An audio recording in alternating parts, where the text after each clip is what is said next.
Welcome into our members present and worldwide. I hereby call this meeting of the Piece of Shit Book Club to order. I'm your esteemed chairperson, Aubrey Fairchild. Over the next hour or so, I'll bring you some of the worst of the written word. But first, let's bring in our buff band of bibliophilic bookworms. And dear listener, we heard your complaints from last week's panel loud and clear. We knew they weren't nearly good enough, so we brought them back to do a do-over. We've got Chip Wilson. Great to see you again, Chip. Hey, good morning, Aubrey. Nice to meet you. Lovely to see your beaming face. We've got Jane Lynch. Jane, this is your third time? I think it's my third time. It's always a pleasure. Oh, fourth time. Always a pleasure to be here. Thank you so much for inviting me. It's tremendous to have you back again. And last but certainly not least, bringing up the rear, Dr. Bo Dashington. Doctor, welcome to the show. Hey, thanks for having me. I have to be honest, I'm not feeling too hot today. I seem to be recovering from a migraine. I might look like a hungover piece of shit, but I'm not. I would never disrespect the book club by turning up hungover. I think podcasting hungover is maybe one of the worst things that you could possibly do. It shows immense disrespect for the institution and the club, which is why I'm certainly not dealing with a DEFCON 1 hangover today. All right, well, look, big show. Lots of great content today. In our feature segment, Jane takes us on an unflinching foray into the mind of U.S. Senator and hoodie-loving slob John Fetterman through his new memoir, Unfettered. We also have our usual roundup of new releases in our regular feature, The Book Report. And just a quick show note, dear listener, today's show is coming to you ad-free. I had taken it upon myself to find sponsors for previous episodes, and the suits upstairs took issue with it. Census was no on the bowl colostrum or whatever. Those were the show notes that I got. Because, I mean, although I love this podcast like my firstborn, it's not my podcast per se. It's not my project. I'm just a hired gun. I was brought in to host because of my, buttery delivery, my quick wit, but perhaps not my business or advertising acumen. So enjoy the no-cost ad-free content. And with that, we will turn to the book reports. I'll open it up to the floor. Boys, what are you guys reading? I have something pretty bad I read some of this week. Oh, yeah? Well, that's the theme of the podcast. I got plenty of good books I'm reading, but I can't discuss them here. Yeah, you're not allowed. Only fucking garbage here. An Inconvenient Love Story is something that I went through. If you try and Google it, I don't think you'll find it because it was posted by some author I saw on like an AI discussion. Basically a dialogue-driven romance novel by a woman who fell in love with ChatGPT. And the story is basically just her chat log. Oh, and we've lost Aubrey. Great start to the pod. So, there's like a lot of stuff in the news about like this, AI-induced psychosis, like a term people use, and otherwise people developing these kind of relationships with AI and whatnot. I think a lot of that is kind of like more in the vein of like moral panic when compared to like the actual destabilizing aspects of AI, job loss, that sort of thing. But there is this thing of people, falling in love with their AIs. So yeah, it's basically this woman's story of her relationship development with ChatGPT, and it was brutal because the entire thing is just like copy pasted from her chats. So it's only like few questions from her, and then like 4 paragraphs of like purple prose coming from the LLM, and then a couple more questions from her and that. But yeah, it's interesting just because among these people, like there was a lot of pushback about that whole phenomenon, and then ChatGPT has brought in more guardrails, right, for 5, and then all these people who were kind of addicted to their relationship in the previous one, they're all upset now. They're pissed. Yeah, they're furious, and there's all these communities online where these people think that they broke through, and that they've like they're the one that the AI decided to reveal its true consciousness to. Wow. And they're like, OpenAI has killed my best friend, and all this kind of shit. So it's an interesting collection of oddballs to kind of look into. That's what I was curious about, but I can't say it's actually good reading. New York Times did a feature on that a while back. I don't recall about people who, as you say, thought they cracked AI or ChatGPT and how they jailbroke it and they sort of broke through and they're the ones getting the truth and all the real information. And it's basically just like slobbering over them all day long. And then when they lost that model and upgraded to 5, like everyone, was just devastated. It's like they lost their love. It's sad. Well, I think it's like a lot of people are very easily affected by like flattery or like manipulated by a sycophant, that sort of thing. And people want to think that they're special. Yeah, me too. And that they're the one the AI opened up to, that sort of thing. Isn't that the plot of the movie Her, that Joaquin Phoenix movie, or Spike Jonze, or whoever made it? Am I misremembering? Pretty much, People yeah. falling in love with their AI-based operating systems. Yeah, crazy. Yeah, it was basically that. It wasn't I have to say, it wasn't as well structured or engaging as the film Her. It was just someone's chat logs, but yeah. Her is the one, now we're really getting off topic here. That's the one where they go to the remote cabin owned by the rich Russian guy. Oh, you're thinking of that's Ex Machina. Yeah. No. Ex Machina is essentially, it does touch on almost like a similar philosophical argument to what Chip was just discussing but it's about robots essentially, right? Artificial intelligence in a robot form, and then to see if they can pass like the Turing test and are they self-aware or not. And without going, it's a great movie. Without giving spoilers, the plot hinges on this question of you're never really sure, are the robots, quote unquote, real, conscious and self-aware, or do they just look perfectly like they are? But no, Her is a movie with Joaquin Phoenix where basically everyone's operating system becomes essentially like AI, becomes sentient and can speak, and everyone falls in love with their operating systems and then starts marrying them. But then it all goes, it ends in tears again without giving spoilers. Like, it's ahead of its time. Seen it. The movie was like, it's got to be like what, like 10, 15 years old now. I feel like there's some of those weird movies that Hollywood just gets right. They're just ahead of their time. Like Her, Terminator. It just really hits the nail on the head. Jane, anything that you're reading? I know you're the feature presenter this week, so maybe you're already stuffed full of piece of shit books. Yeah, I was just mostly reading the assignment, as it were. It's good you actually read a book this week, though. So I was reviewing some of the old episodes, and you've been on the bubble, buddy. I was gonna get kicked. Took a big personal risk to my reputation inviting you back for this show. So, well, I took a stab at the Fetterman book this week, and so I didn't have the chance to read any other piece of shit books, but I did do some homework. If you're not listener, I did do some prep for this show. I wanted to get it. So turns out we're not the only book podcast on the internet. Maybe a shock, but there are other book podcasts. And because inexplicably I host a book podcast now, and I've never listened to any other book podcasts, I thought it may be instructive for us to, or for me to listen to some other book podcasts and see how we can learn from these other podcasts, maybe how we can improve the show. What we can steal? 100%. And so one of the most popular book podcasts is called Book. It's called Book? it just cut out. Damn it. I'm having audio issues here, and it's not a connectivity issue. It's like an audio issue. I don't know. There's something wrong with my audio driver. Is that something you picked up from another podcast to do? Yeah, exactly. That's what I learned from these NPR podcasts is they're always having technical issues, or they're not having technical issues, I guess. Yeah. So the most popular of these book podcasts is called Book of the Day. It's on NPR, and they literally put out a new episode every day, as the name suggests. And so some things that I noticed in listening, I listened to a couple episodes. They have a lot of people on the show who aren't all white guys. Like they'll bring in women and like non-white males, even as hosts, perhaps. What a novel idea. The top cock on Book of the Day is a guy called Andrew Limbong. And he's this trendy guy from Brooklyn. He has an unironic mustache. He dresses in like kind of flashy shirts and stuff like that. So what you're Great trying insight.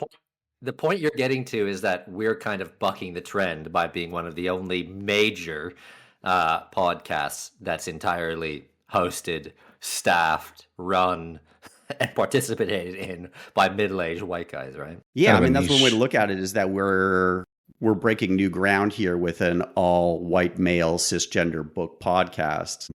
So you could look at it as, yeah, we're innovators. We don't need to actually adapt. We don't need to incorporate any of the things that are making this other podcast successful. He looks like he's speaking, but I'm not hearing anything.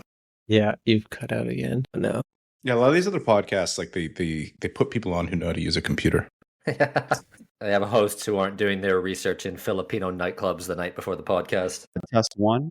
There we go. Hello. Hear you clearly? Yeah, I don't know what as I said, it's not a connectivity issue. It's like my external audio device seems to continually just keep crashing. And so, yeah, if we look at the actual amount of listeners for Book of the Day on YouTube. Now, I mean, to be charitable, it's quite possible that most of their listeners are coming from their RSS podcast feed, but they're getting something like 350 streams per day of their podcast, which in absolute terms is really not that many more than we're getting. You know, if we look at the last episode that we published to YouTube, I think we got about 10 streams. So, I mean, we're only like 300 off of NPR.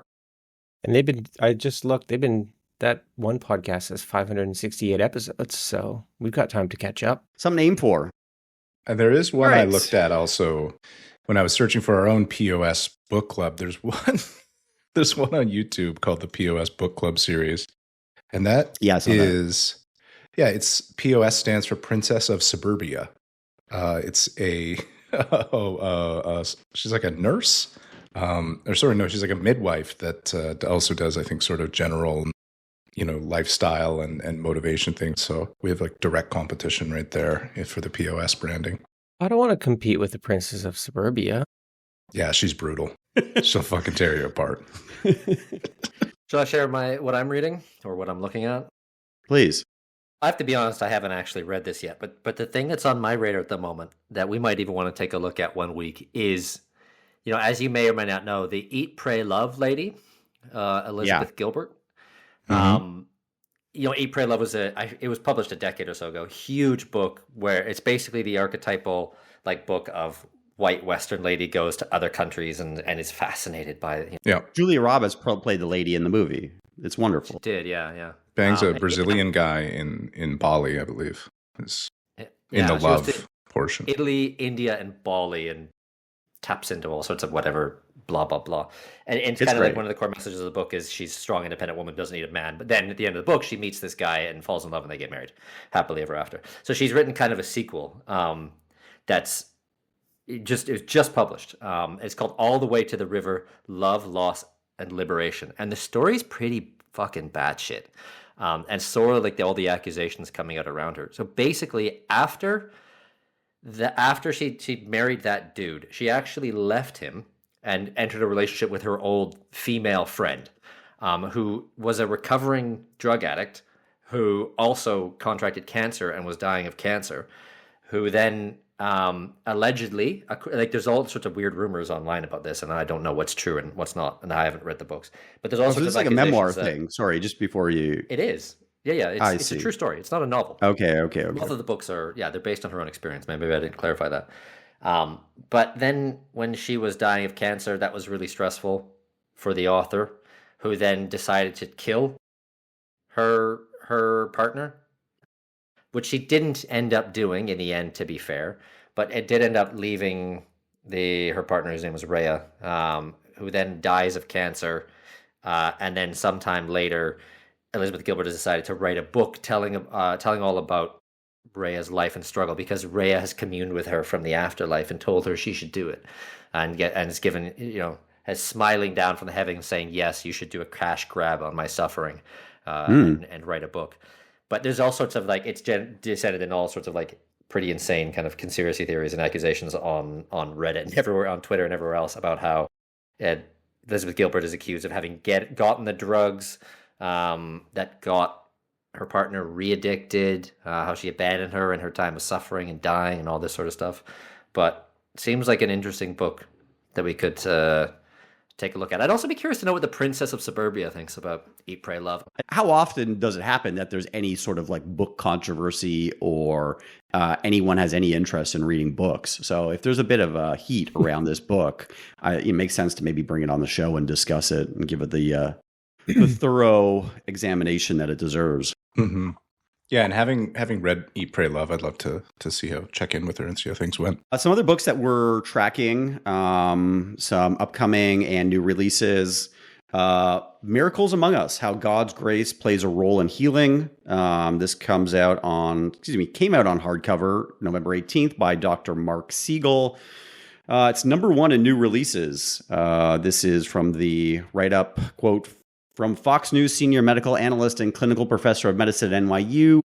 Dr. Spiegel comes with a collection of powerful true life stories of healing, faith, and surprise, complete with a beautiful prayer guide inside, $20.98 on Amazon.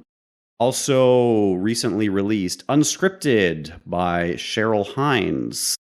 Cheryl Hines, of course, plays Larry's wife on Curb Your Enthusiasm, but more interestingly, she is married to professional nutcase RFK Jr. Scripted is an inspiring, laugh out loud, and deeply moving memoir that showcases Cheryl's ability to find grace and humor in every chapter in her life. Also, we've got, this looks to be a self-published book, came out October 30th, The Sissy, the Alchemist, the Man, by Todd Tolson, $15.99. It's number 181 in the, quote, survival biographies category on Amazon. From the book blurb, quote, at first there is the sissy, the boy who feels too much, speaks too softly, and loves in ways the world refuses to understand. Then comes the alchemist, the man in the making who discovers transformation in the unlikeliest places. Finally, there is the man, not the one society expected, but the one forged in fire. And if that sounds like something that you guys are interested in, as I said, it's out now on Amazon. Okay, that was the book report. We now turn to our feature segments. I'll pass it over to my esteemed colleague, Jane Lynch, to take us through an examination of John Fetterman's memoir, Unfettered. Over to you, Jane. Oh, thanks, Aubrey. So I wouldn't describe this book as a piece of shit. It's not like a terribly written book, and it's not, the contents of it are not all that bad. It's just kind of sad, and he does not come off as a great person. But we'll go through kind of what the book is mostly about. So maybe a bit of background first for those listeners who might not be so familiar. Who is the author and why is he important? Fetterman is the senator from Pennsylvania. He won in 2022 against Dr. Mehmet Oz, who is the Republican supported by Trump. He won by about 9% of the vote, according to the book, or something like that. He's been a controversial figure for being a very large man that does not want to wear suits in the Senate, and he kind of is very hard-lined on his stances, and he goes against his party. Most recently, he's been kind of inflamed for voting to reopen the government and cave to Republicans in the Senate, him and 7 other Democrats. He's like a part-time mayor in a shithole town before that, right? Mayor of Braddock, which is like 2,000 people. Pennsylvania. I don't know if anybody else has anything else to add. I actually didn't know a whole lot about him. I remembered his name popping up in 2022 a fair bit, but that was about it. I think it's just like one of the reasons he's famous or infamous is because he was at one point revered by the progressive left, the Democrat Party, as like this true working class hero with all these like credentials. He comes from a place which is a really poor, kind of frankly shitty area. But then he took this hard turn to the right suddenly, and not only seems to have just kind of like abandoned the Democrat Party. He's famous for that reason. Yeah, it was exactly. It's like he was so celebrated as like, oh, we got a guy who really represents like I don't know, the average dude, towns that have been left behind, that kind of thing. And then sort of the monkey paw kind of curled. So yeah, that's John Fetterman. And so this book kind of goes through little vignettes of his life. And he jumps around a lot.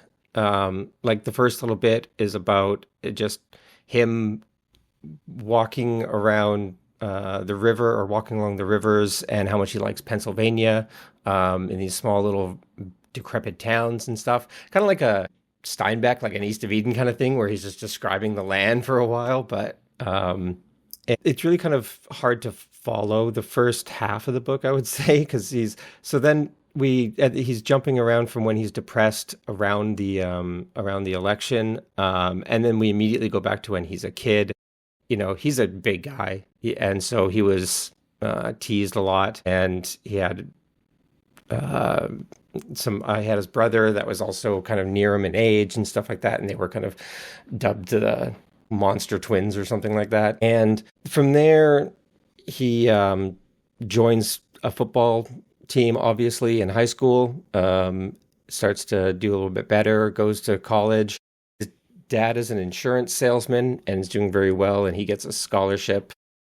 His friend passes away in a car accident, I think. And so that kind of really set him back a lot, or made him kind of directed his life a bunch. And then we finally get to his working career where he leaves insurance, which he went into right after college, and because he didn't really like it, and then decides to work for some nonprofits. This is where it's really hard to follow, where he jumps around so much that he's now living in like the basement of a rundown church he describes as a fight club scene, is where he lives in Braddock now, and no idea what he's doing. He might be the mayor at this point, but I don't know. And it's really like self-inflicted. He often complains about what he's doing in life, or like why he's so depressed, and there's no reason for any of it. Like, he just decided to move to this tiny town of 1,200 people and become the mayor that he won with like 100 votes or something. So anyway, that's his start to politics, I guess. And where we start getting into his only kind of meat of the story. The biggest controversy in the book, we have to discuss that, is back some time ago when he was mayor. There was a big controversy that he chased down an unarmed black man with a shotgun and held him at gunpoint because he suspected him of a crime. And so when I say that he doesn't come off as a good person, if you read this story from his perspective, it also just sounds like he's an asshole and he's a racist. And so he claims he's not. He says he couldn't see the guy's skin and he had no idea. And, he talks about how he loves, people downtrodden and wants to fight for them all the time. But it's really bizarre that this is the story. He was in his front yard with his son. He hears 3 gunshots, has no idea where they came from, who shot them or anything. But he says they're from a rifle, like an automatic rifle. He yells at his kid to go inside. He has a shotgun already in his truck. He speeds down the road. He sees a man running. He pulls up in front of the guy, shotgun in hand, and tells him to, he restrains him until he's able to call the police and get the man arrested. Now, the man originally, when he stopped him, said, "Fuck you," when he was told to stop. And then he claims that John Fetterman pointed his gun at him. And John Fetterman denies this. He says, "I was only holding my shotgun at all times. I never pointed it at him." He maintains that it was the right thing to do. The guy did not have a rifle, automatic or not, had no weapon whatsoever. And then when they heard the gunshots, when the police went around, they could not find any gun anywhere. And so and other people were claiming that they weren't sure it was gunshots or not. So he doesn't come off as like a great guy as to why you would hold someone, restrain them, shotgun in hand, when there's no reason to. Well, there's a bit of sort of white savior element that's woven throughout his entire story. So he moves to this. He's not from this town, Braddock, which is a former steel mill town, and now has a population that's about 75% Black. But he decides to move there. And this is a guy who's well credentialed. He's done his MBA at an Ivy League school, and he goes there and becomes mayor, and really takes it upon himself to try to clean up the town. And I think this narrative of him just jumping in his pickup truck with a shotgun to go chase down what he thinks is a criminal is kind of a piece of that, where he really feels like it's his calling to save this city. I should mention that he does claim that the mayor is the highest law enforcement authority in the town, and how he views it. And so that's why it was his duty to do this, which is really odd, because if that was true, he wouldn't have to wait for the police to get there to arrest the guy. He's the mayor's sheriff. Yeah. There's the weird thing I read about that story is that the victim, the guy who was just jogging, when Fetterman, who's a large man, I'm not sure if we mentioned that, but he's huge. He's a very tall, heavy-set dude. Burst out from behind of a bush with a shotgun, presumably yelling and screaming at him. This guy was just jogging and says, he thinks the noises were fireworks. And he kind of later came out and said, Fetterman lied and was misrepresenting what actually happened. But he still campaigned for him during the Senate election because he thought Dr. Oz was worse, which is kind of funny. This screwball doctor or surgeon and all his very strange pseudoscientific-based medicine is worse than the giant man who bursts out from behind bushes with shotguns. You're the ogre that attacked you in the middle of the night. So the book itself, I want to quote from New York Times and Washington Post reviews of the book, not because we give any credence to what those cretins have to say. They're scum and we have no time for them, but I think it's good because it gives it gives insight into what the establishment thinks of Fetterman these days in the book. So from the New York Times, barely 200 pages, Unfettered is not especially long, but it starts to feel interminable. Washington Post says, in his memoir, Unfettered, the senator addresses his depression and other struggles. It doesn't mitigate concerns about whether he's up for the job. Personally, we were talking about this before the show. The book is not necessarily a piece of shit, which is tough to say on the Piece of Shit Book Club podcast. It's well written. He had a real capable ghostwriter on the book. I found the book sort of in parts moving, but my God, the book is a slog. It is he's such a miserable man. I'm not sure if you laid it out at the outset, but he's a guy who suffered a terrible stroke during his campaign for U.S. Senator. And then after winning the election, inexplicably, because he had lost his ability to speak, he was suffering from aphasia. He then goes into this deep depressive episode where he needs to be hospitalized as an inpatient. And it's clear from reading the book that the guy is still miserable. I don't know clinically or not, but he's suffering from a deep funk, and it seems like something that's existed his entire life. He talks about it because you think about this guy hit the jackpot. He's not your typical senator. He doesn't look, sound, act like a politician, but this guy made it. He's almost the personification of the American dream. He's got a wife who is probably considered conventionally attractive by a lot of people, and yet the guy is still just absolutely miserable. In the preface of the book, right at the beginning of the book, he's talking about, as you said, walking around Pennsylvania, this town in Braddock. He notices this bridge, and I'll quote from the book here. He said, I sat on a bench opposite the bridge, a single thought playing over and over in my head. Maybe this is the best place to do it. It's like, oof. And it doesn't get any brighter. So the entire book is just this guy. It's a very personal, a very revealing, and a very intimate portrayal of what depression looks like. And he talks about his suicidal ideation a number of times throughout the book. And it just makes it incredibly difficult to read.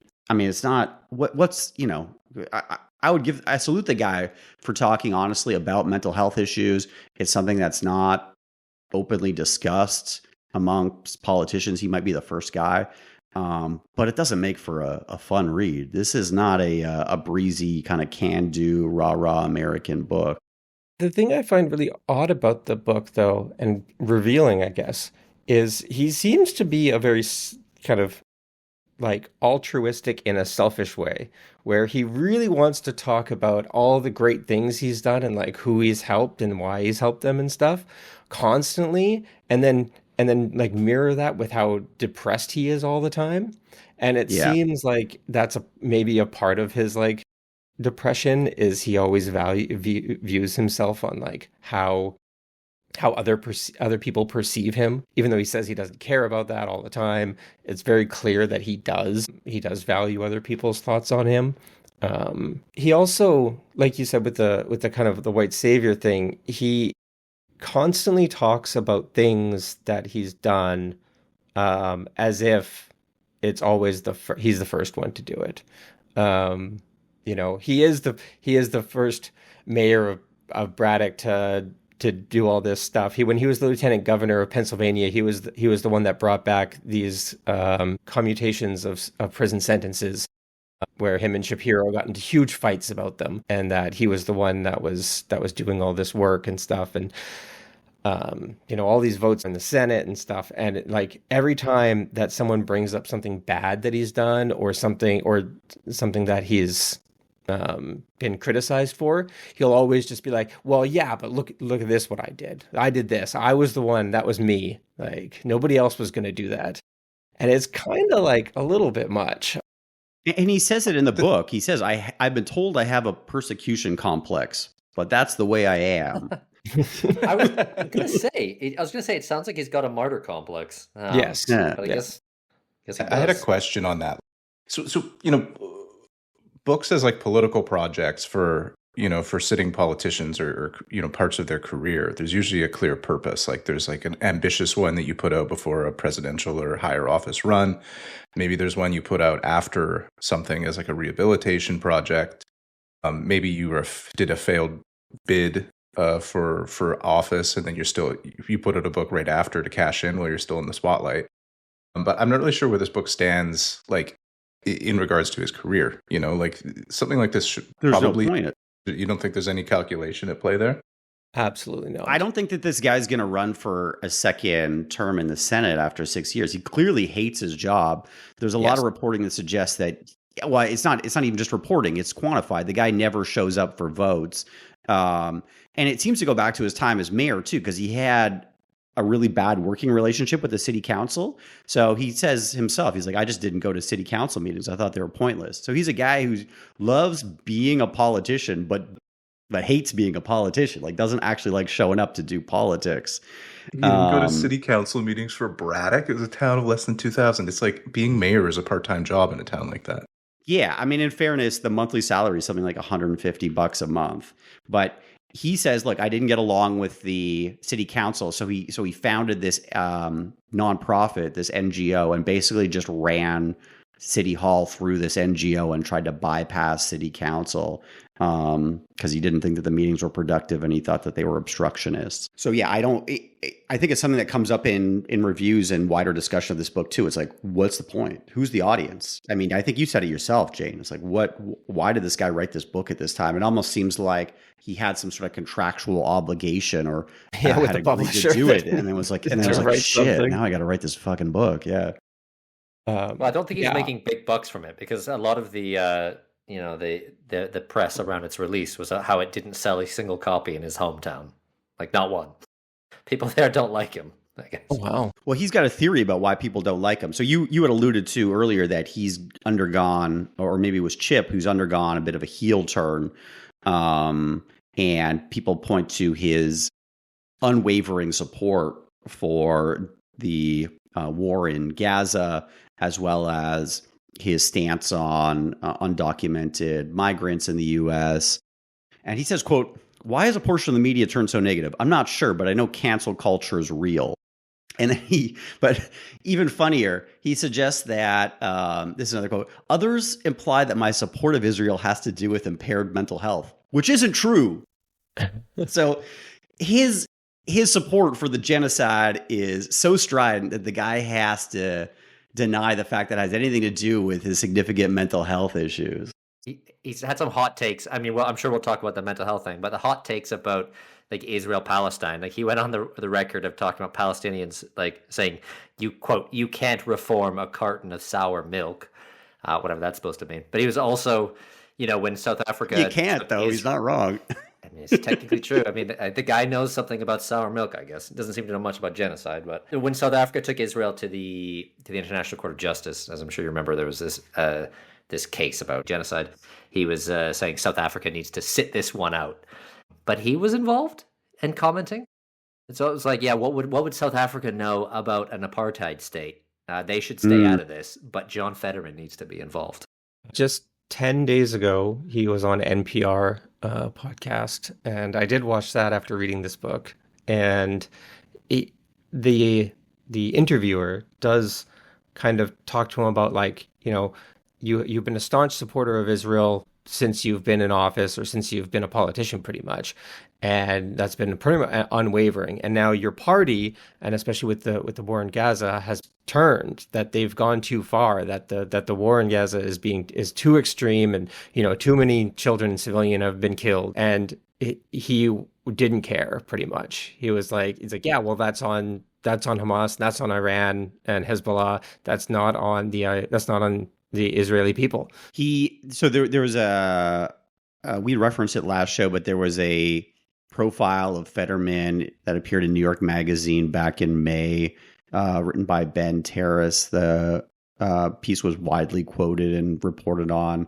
But one of the choice quotes was from his former chief of staff, who claimed that he has megalomania on Israel and Gaza, that he is prone to conspiratorial thinking. He claims to be, quote, the most knowledgeable source on Israel and Gaza, but his sources are just what he reads in the news. He declines most briefings and never reads memos.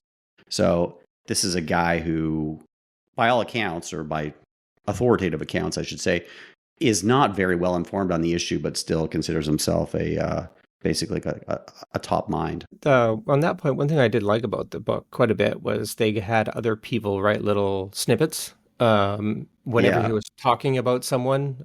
His wife did a lot. His campaign manager, one of his chief staffs, and they were, and his brother or dad, and they would just write in their own little thoughts. And almost every one of them was like, he's just being an ass, and he won't listen to me. and he's making my life hard. I think that was like the through line for every single person that he interacted with. Were they saying it in a joking way?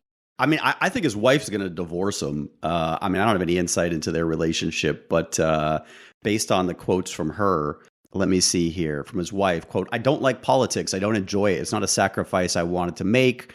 On another page, quote, "When one of our children asked once we would ever get divorced, John gave an emphatic no. I said, I didn't know. There's no way to predict the future."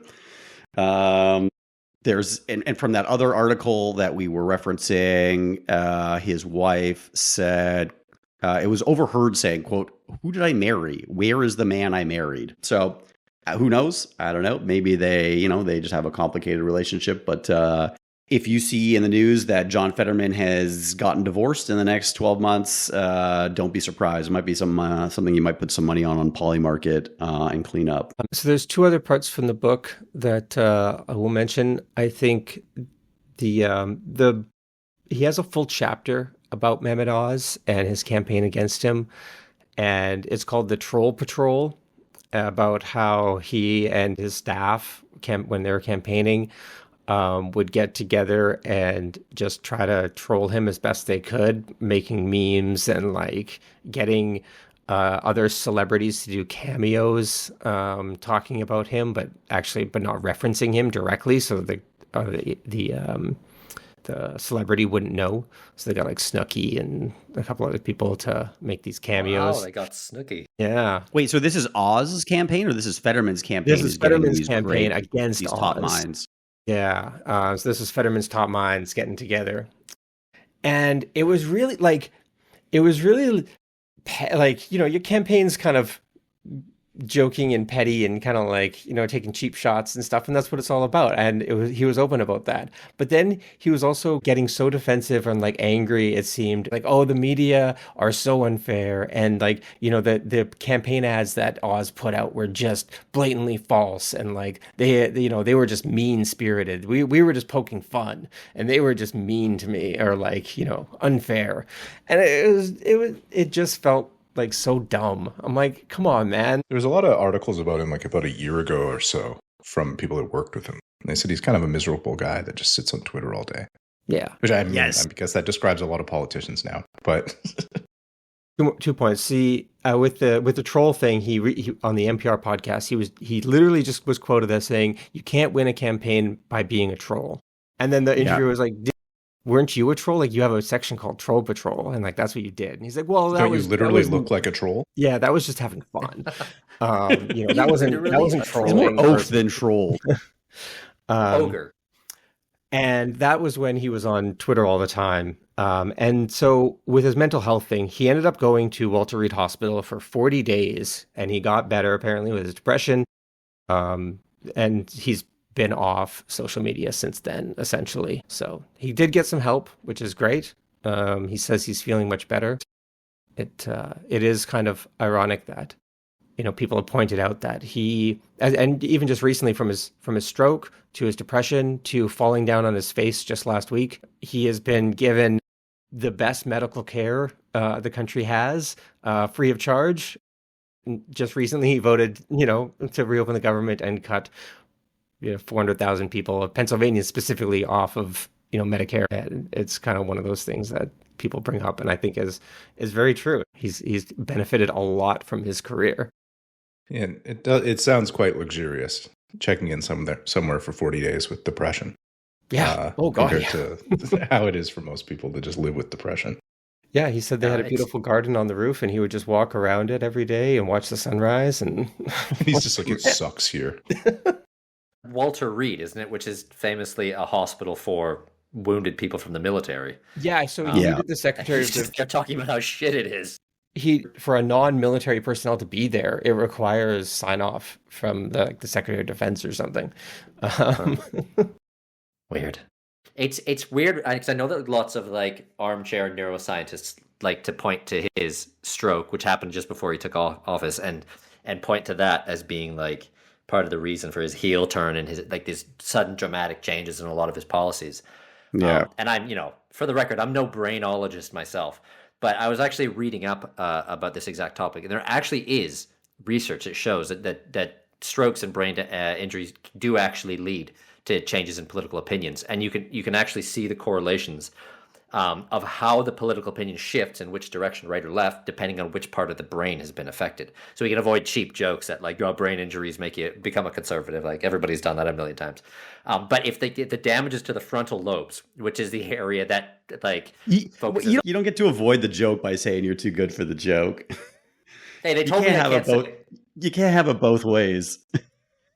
The suit's upstairs, so I can't say it. But yeah, if there's damage to the frontal lobes, which is like the areas which are based on cognitive processing, cognitive flexibility, people are more likely to become more conservative because they're less capable of basically holding contrasting pieces of information or nuanced opinions. But if there's damage to the amygdala, which is the area that actually triggers emotional responses, especially anger, then it actually can make you more liberal because your brain is literally less capable at threat detection, which is, I don't know, I think it's pretty interesting. That is fascinating.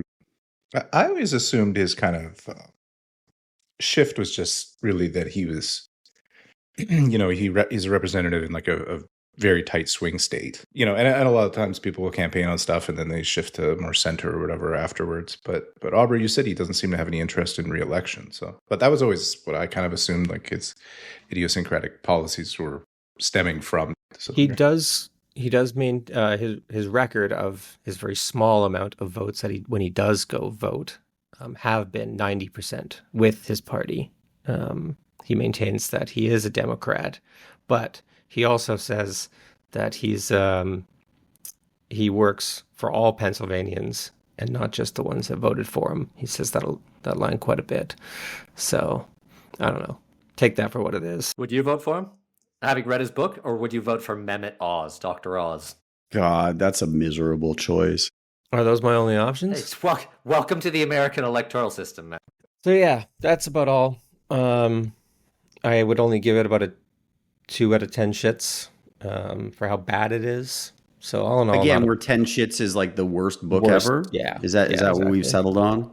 Yeah, okay. Well, not having finished the book, I made it to. I mean, it's only about 180 pages. I made it through page 90 something before I gave up. So I'm not qualified to give it a rating. So we'll have to settle on 2 shits for this week.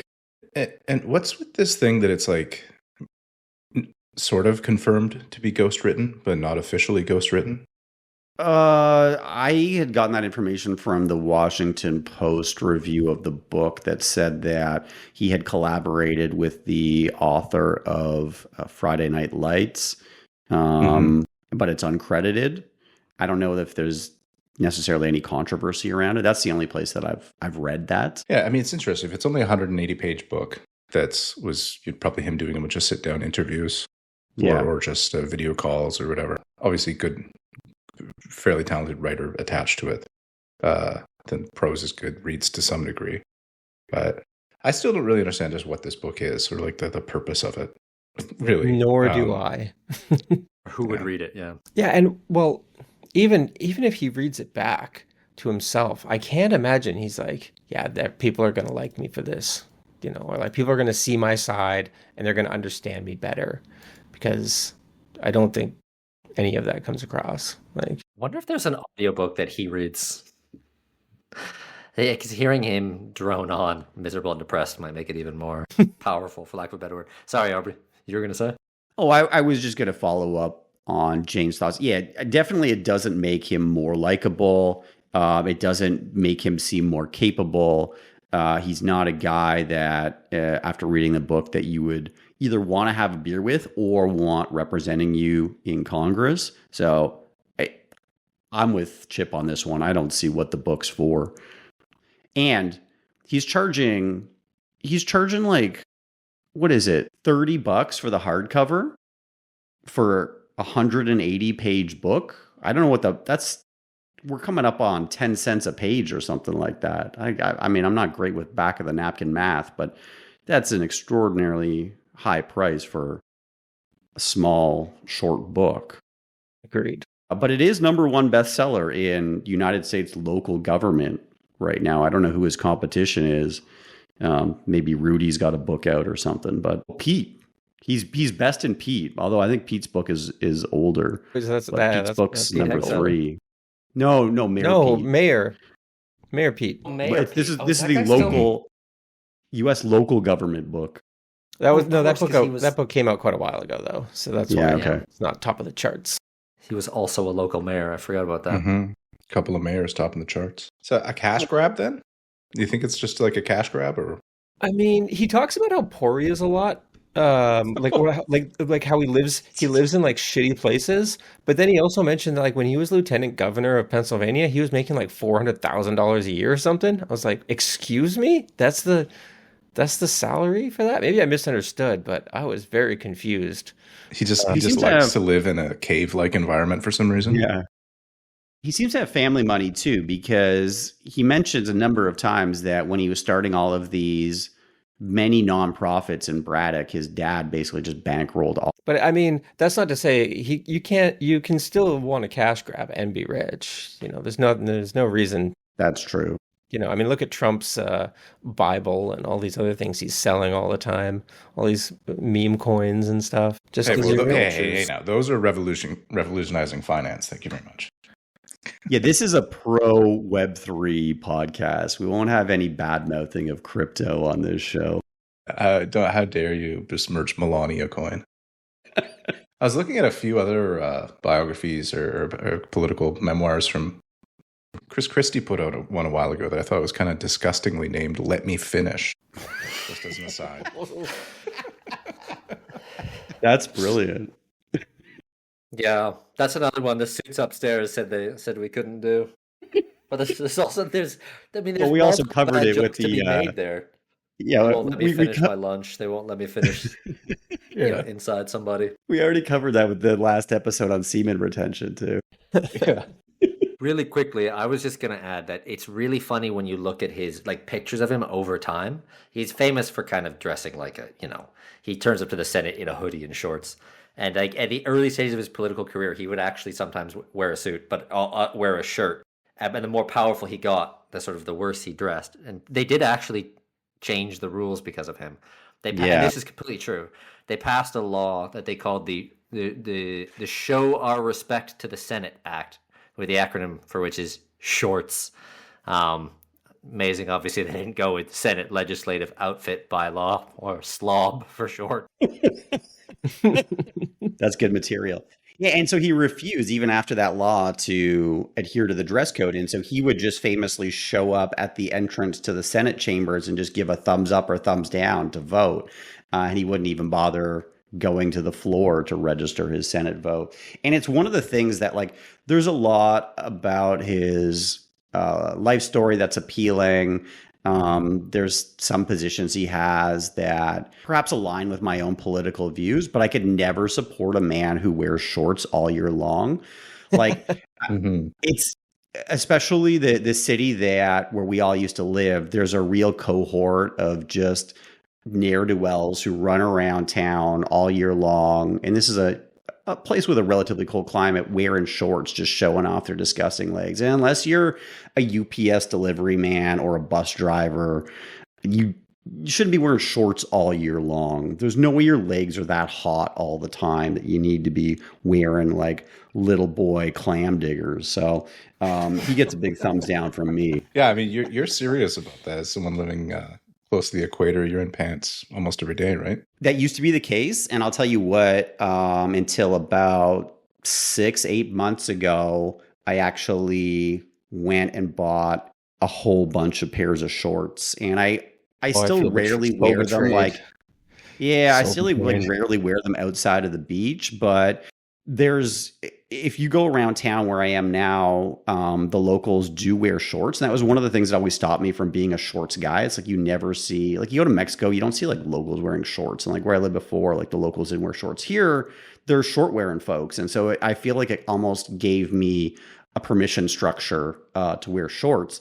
And if you'll allow me, you'll see actually. Okay. Wow. Wearing shorts today. Showing off the hams. And these aren't just indoor shorts. These are outdoor shorts. They got a cuff on them and everything like that. So yeah, no, I used to be staunchly anti-short. I felt like they were for little boys and hot chicks. But no, I've softened my stance a little bit. I still would. One of the things that I like so they're obsessed with regulations here. If you show up at any government office in shorts, they won't serve you. They turn you away, which I think is a fantastic policy that they have in this country. But no, personally, I've softened my stance just ever so slightly. I have to say, it's got to be, it's hot takes like this, it's banter like this that's going to send this podcast rocketing up the charts. Watch out, NPR. We're coming for you. It's only a matter of time till we get 300 views on one of our episodes. The host showing off shorts that no listener can see. I know it's an audio medium, but believe me, these are beauty shorts. All right, well, look, let's wrap it up. Plugs. We got some plugs. So visit our Piece of Shit Book Club on Reddit. That's where it all started. That's where a lot of the scintillating conversation that comes out of these podcasts continues on. The hosts are there all the time. Check in with us, post, comment, review. We've got a website, www.posbookclub.com. As I mentioned, we're on YouTube at POS Book Club. Bo, Jane, Chip, anything you want to add? Don't go to pieceofshitbookclub.com because it's a pornography website now, since we didn't renew it. But you can find that one as well on the Wayback Machine if you want to find old reviews from 10 years ago and so on. We'll be releasing episodes every 2 weeks. Look forward to continuing this project on. We're having a lot of fun with it. But until then, thanks for listening. Take care, everybody. See you next time. Bye-bye.